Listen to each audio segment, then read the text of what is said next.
이자 좀 줄이려고 했다가 기존 대출을 갈아타기는커녕 원금 4천만 원에서 더해서 무려 4천만 원의 피해 금액이 발생을 해요. 그래서 총 8천만 원의 채무를 지게 된 겁니다.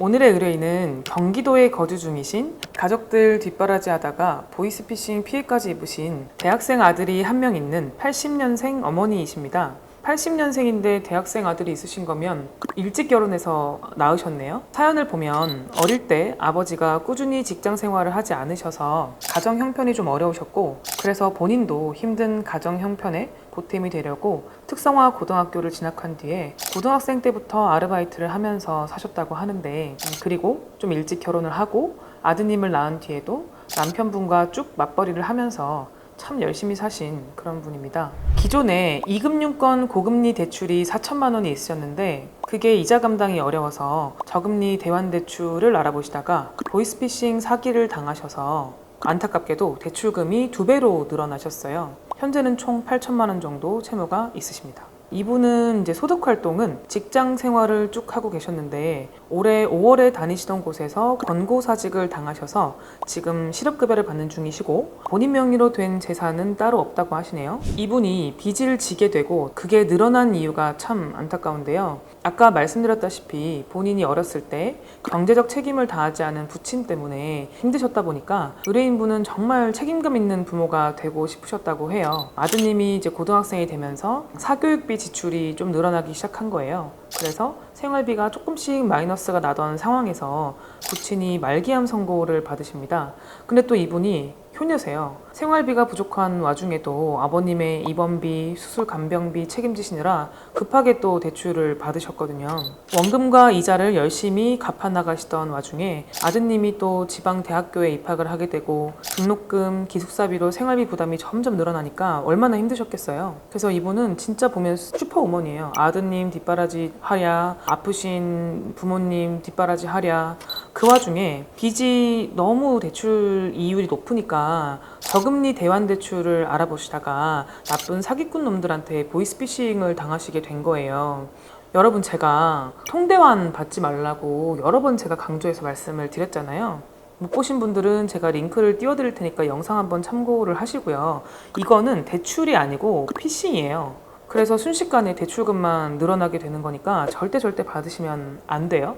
아무튼 그래서 이분이 이자 좀 줄이려고 했다가 기존 대출을 갈아타기는커녕 원금 4천만 원에서 더해서 무려 4천만 원의 피해 금액이 발생을 해요. 그래서 총 8천만 원의 채무를 지게 된 겁니다.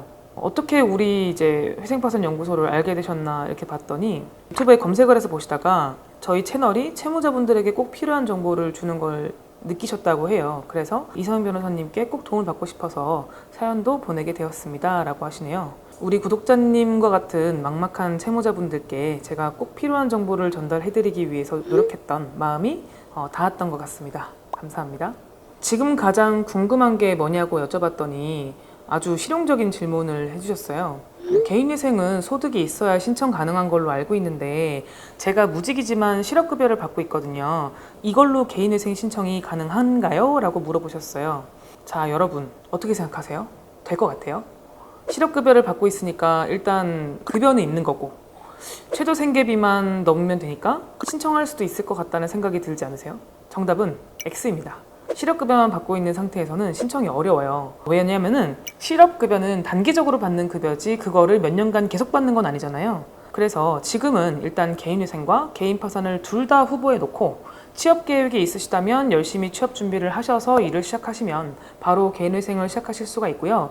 재취업이 어려우신 분들도 있잖아요. 아무리 노력을 해도 취업이 안 되시는 분들도 있거든요. 이런 분들의 경우에는 개인파산을 선택하시면 됩니다. 이해되셨죠? 그러니까 지금은 이제 개인회생을 하겠다, 개인파산을 하겠다 선택하기보다는 실업급여를 받은 이후에 어떻게 할 것인지를 좀 고려해서 결정을 하시면 된다는 거고, 대리인이 있는 사무실에서는 그런 부분까지 플랜을 같이 짜드릴 테니까 걱정하지 않으셔도 돼요.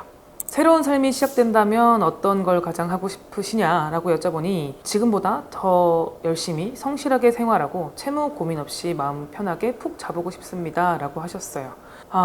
지금보다 더 성실하게 사실 수가 있나요?